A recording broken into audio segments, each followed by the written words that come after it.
Hey, Sir Fix-a-Lot here. I'm going to show you how to change out an engine air filter and a cabin air filter in a 2014 Mercedes E350 Coupe. This is the same as the sedans as well as the convertibles. Let's start out with the engine air filter. So first you have to remove this front cover, and then this will give you access to the two bolts that hold the air cleaner housing to the side of the engine. You're going to need a couple of tools here. This is kind of like a crimp tool. It's not the proper tool to use to remove the hose clamp that attaches to the air cleaner itself. I'm also utilizing, this is kind of like a clamp over style of hose clamp. It's not the typical US style one. I've got a couple of screwdrivers there to help out with disassembly, and then the pliers there are to help with the assembly. Now, what we're going to do is we're going to remove this using an E10 Torx. That's for the top screws for the the air filter housing, and then a T25. This T25 Torx is for the little screws that attach or keep the air box together, and I'm going to show you how to split that. So let's start out with removing the cover here. Basically, it has 7 clips, and you start out on the right side there, lift up, and there's these 7 kind of like metal clips underneath that attach that cover. And once you remove that cover, set it aside. And then I'm going to start with that hose clamp there, utilizing that tool as well as maybe a screwdriver. You kind of pull that together with that kind of crimping tool and then pop it with a screwdriver underneath. And all you have to do is get it loose, just like that. You don't have to remove it or anything like that. Next, we're going to move on to the 2 E10 Torx fasteners that are at the top of the air cleaner. Try to utilize just regular hand tools here. Don't use power tools because the torque settings for that area is pretty low.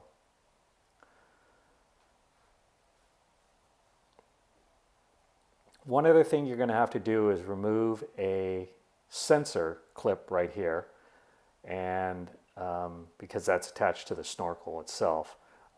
It usually has like a gray tab on it, and you push towards the unit itself.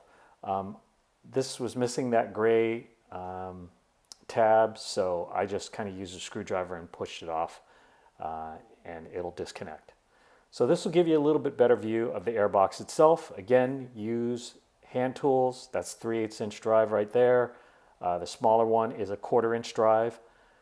3/8 inch drive will take off these E10 Torx screws using that socket. For the purposes here, and then those are going to be for the T25s, but anyway, I'm going to show you that later as we pull off the airbox. So in order to expedite this process, I'm using a power tool to disconnect, let's say, the E10s right there. But again, on attachment or when you reattach all of this, use a hand tool. Do not use a power tool like this. Okay, so there's just 2 screws up on top, and then there's a cradle at the bottom that just kind of lifts off. And I'll show you that a little bit later. So you basically get these 2 Torx screws off. You want to disconnect it at the snorkel, which is a little bit difficult to see right there. And you want to disconnect it right there. where it leads to the mass airflow sensor. And right here where my hand is the snorkel, kind of like it's like a little plastic snorkel. And when you remove the air box, it just automatically unsnaps and disconnects. It's pretty simple, just like I did right there, you see. And you can disconnect the snorkel even further by, just pulling it off like that. But this is the air box, completely removed from the side of the engine.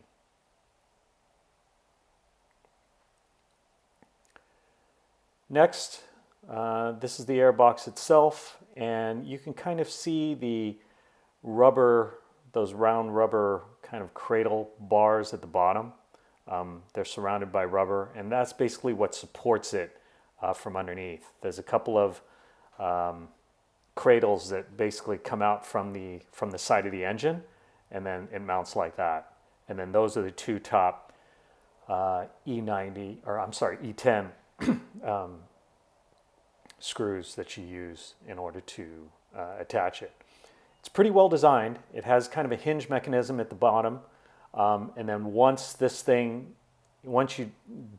undo the 3 T25 screws, basically that whole clamshell, or it opens up like a clamshell and then exposes the air filter. So again, here, use a quarter inch drive in order to assemble it. I'm going to use a power tool to disassemble. And this is the T25 screws. So there's just 3 of them that you need to remove. And then the air box will basically open up like a clamshell.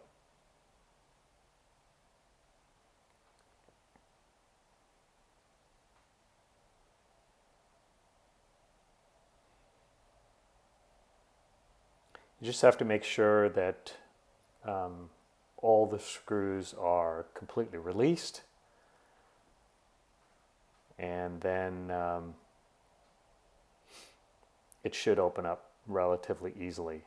Sometimes, this thing hasn't been opened up for a while, so it gets a little stuck, as in this particular case, but if you use a little bit of force, it'll pop right open.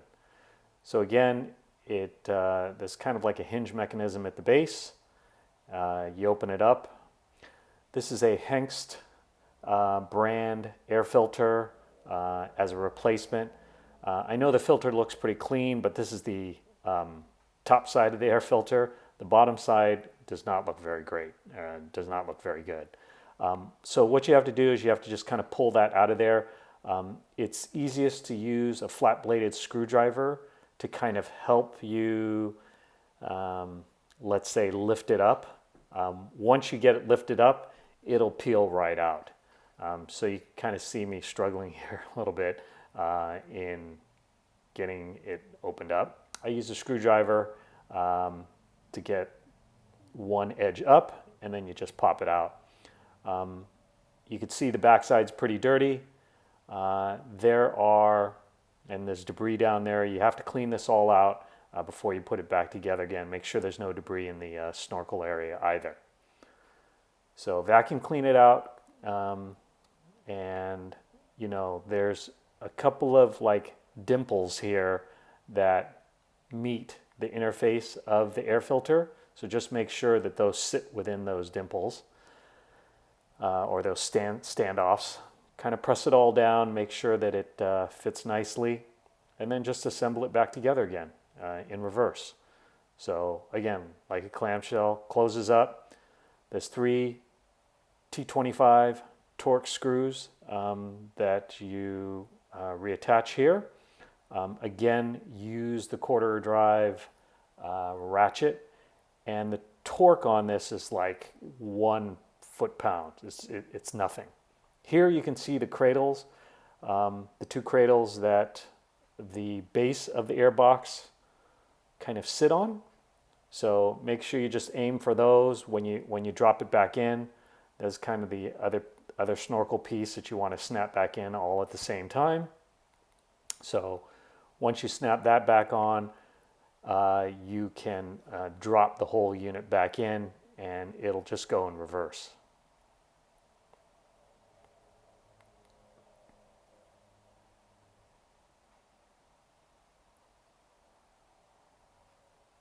So it drops into the cradle, just like that.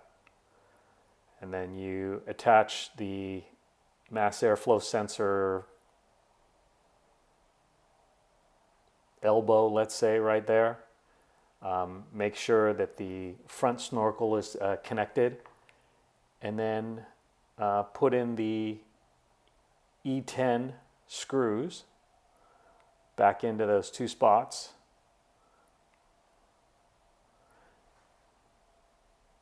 Again, tighten those up by hand. You're only going to need maybe 4 to 5 pound-feet of torque for those E10s right there. Not very much.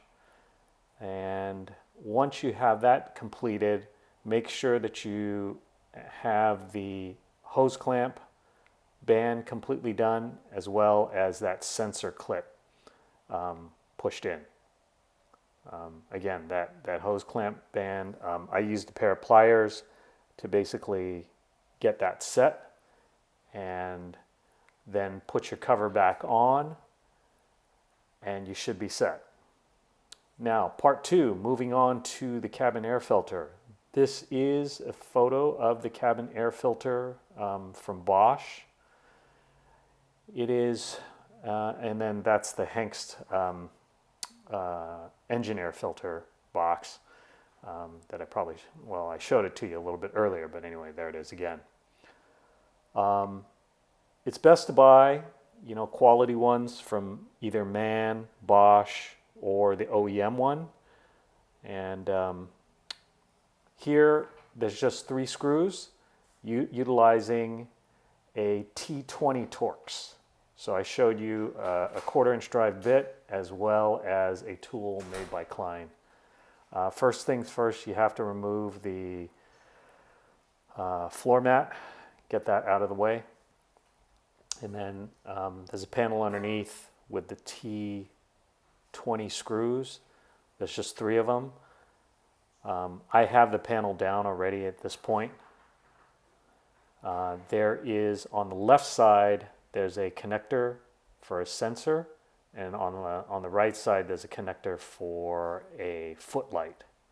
So once you disconnect those 2 connectors, have 3 Torx pieces down, the piece will that panel will come down, and then you'll see the air filter underneath, and it's basically that white lock. You push it to the left, and it'll unlock, and the filter will drop down vertically. Once you get it to a certain point, here I've got it unlocked, and I'm showing you dropping out the stock air filter, cabin air filter, right out. And basically, the installation is the reversal. You take the Bosch unit, push it back up, push the white bar basically to the right, and then you're basically done. Connect up the sensor as well as the light, and then the 3 Torx screws, and you'll be complete by that time.